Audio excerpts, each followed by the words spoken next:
So Secretary Hegseth, you say you are focused on warfighting and warriors. These are your words. Yet you are diverting untold DoD resources and attention to fundamentally non-military mission of domestic policing. Across the country, we have qualified police officers who are trained for that mission. They know those streets better than the Marines you deploy to Los Angeles, who normally focus on the Indo-Pacific. And you recently approved 700 more troops in 3 other states to do admin and logistics works for ICE. You say all of this is valuable training, but I would much rather have our troops do tough, realistic training relevant to high-end combat. Instead of typing in spreadsheets for ICE, they should be conducting live-fire maneuver exercises. Instead of patrolling American neighborhoods and standing in front of federal buildings, they should be rehearsing call for fire missions. We have local police who can stand in front of those federal buildings. And the list of distractions goes on. You are encouraging the DoD workforce to go work for DHS in increasing numbers. You're pulling the military away from facing foreign enemies who literally say things like death to America.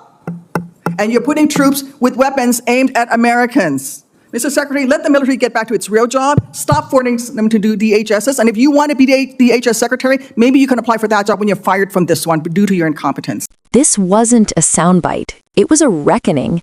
Tammy Duckworth looked the Secretary of Defense in the eye and laid out a record of failure that put American lives, money, and military readiness at risk. Stay with this.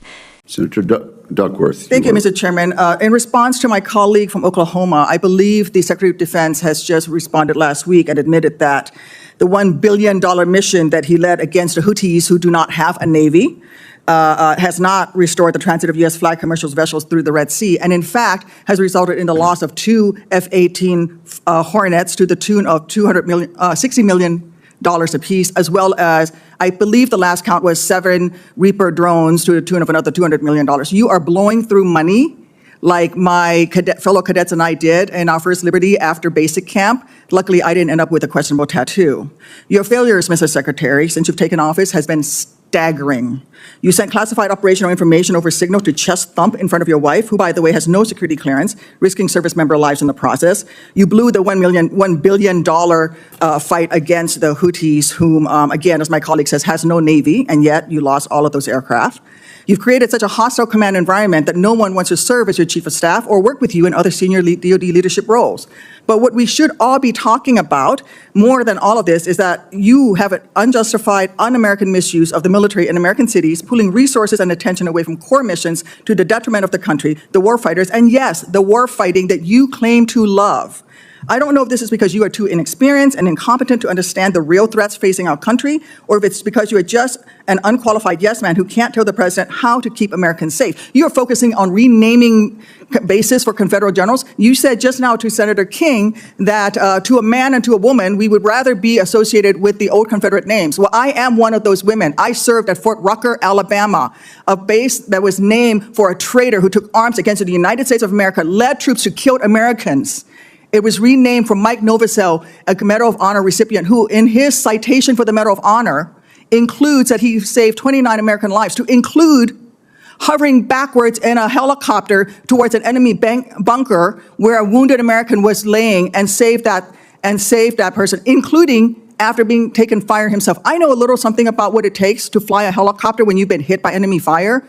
That was heroic. I'd rather be associated with Mike Novosel than a failed Confederate traitor.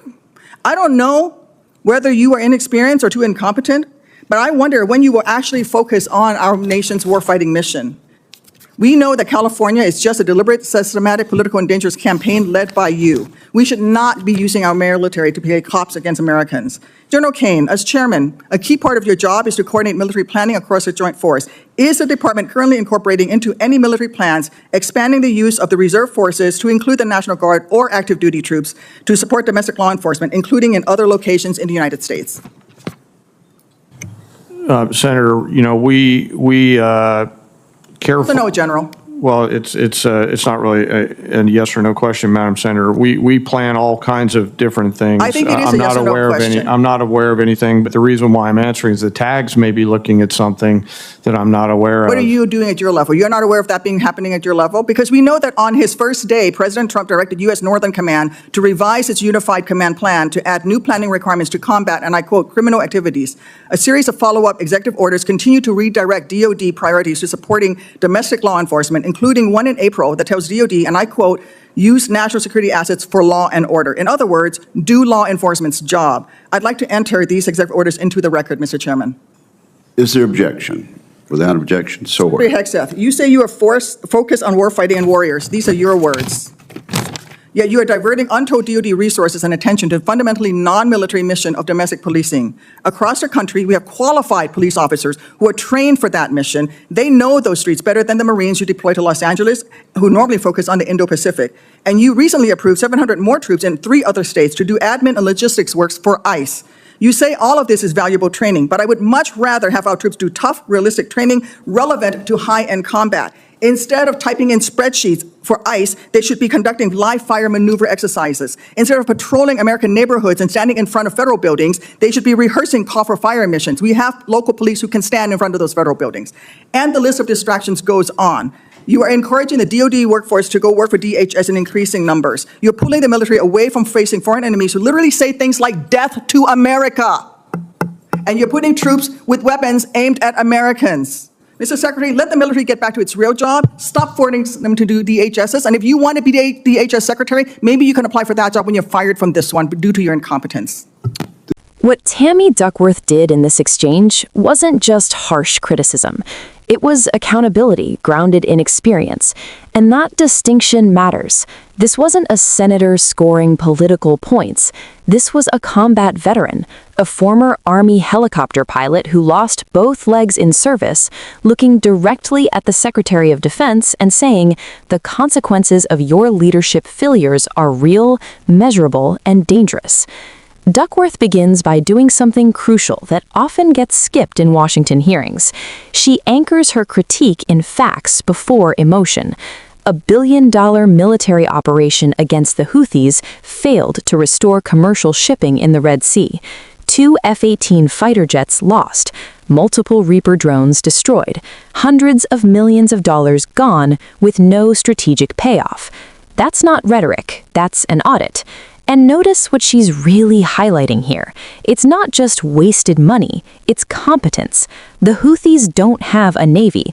They don't field an air force comparable to ours. And yet, under Hegseth's leadership, the United States suffered equipment losses without achieving its stated objective. That's not strength, that's mismanagement. Then Duckworth moves to something even more serious, judgment, sending classified operational information over an unsecured messaging app, doing it to show off, doing it in front of someone without security clearance. That's not a partisan accusation, that's a national security failure. And for service members operating in real combat environments, that kind of carelessness can cost lives. This is the point Duckworth keeps returning to. The people who pay for these mistakes aren't politicians. They're the warfighters. From there, she exposes a pattern inside the Department of Defense, a hostile leadership climate so severe that senior officials don't want to serve. High-level turnover isn't just internal drama, it signals dysfunction at the top. When experienced professionals walk away from command roles, the institution weakens. But Duckworth doesn't stop at leadership style or operational failure. She goes where the constitutional stakes are.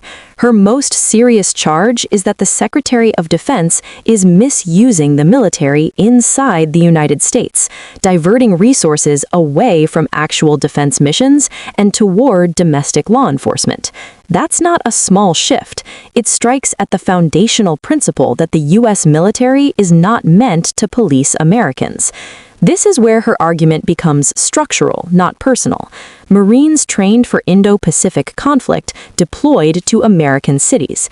Troops assigned to administrative work for immigration enforcement instead of combat readiness.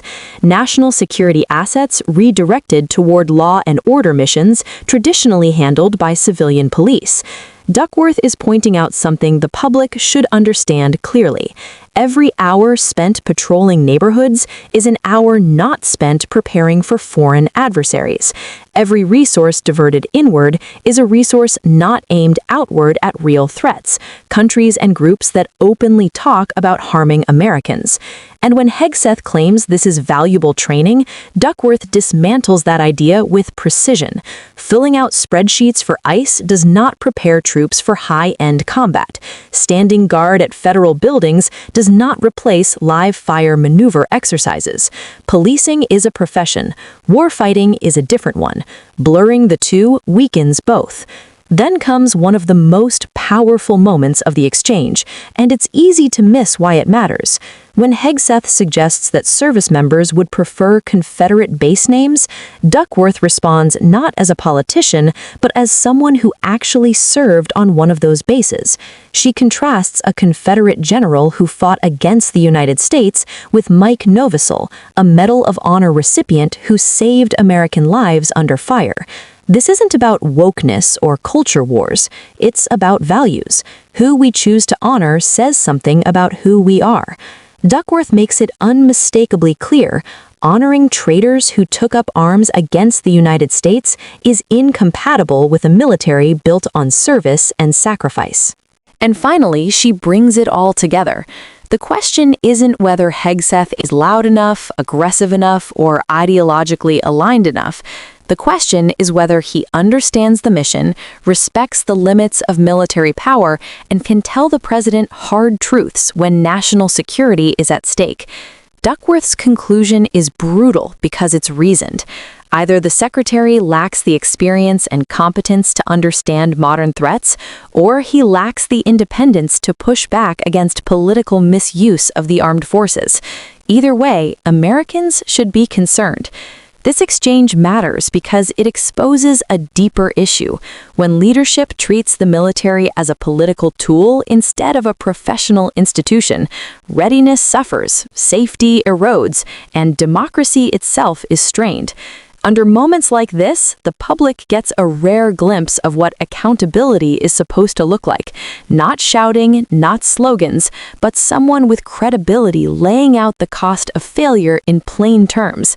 If this breakdown helped you understand why this confrontation wasn't just heated, but historically serious, share it, subscribe, and keep paying attention, because the strength of the military isn't measured by how often it's deployed at home. It's measured by how responsibly it's led.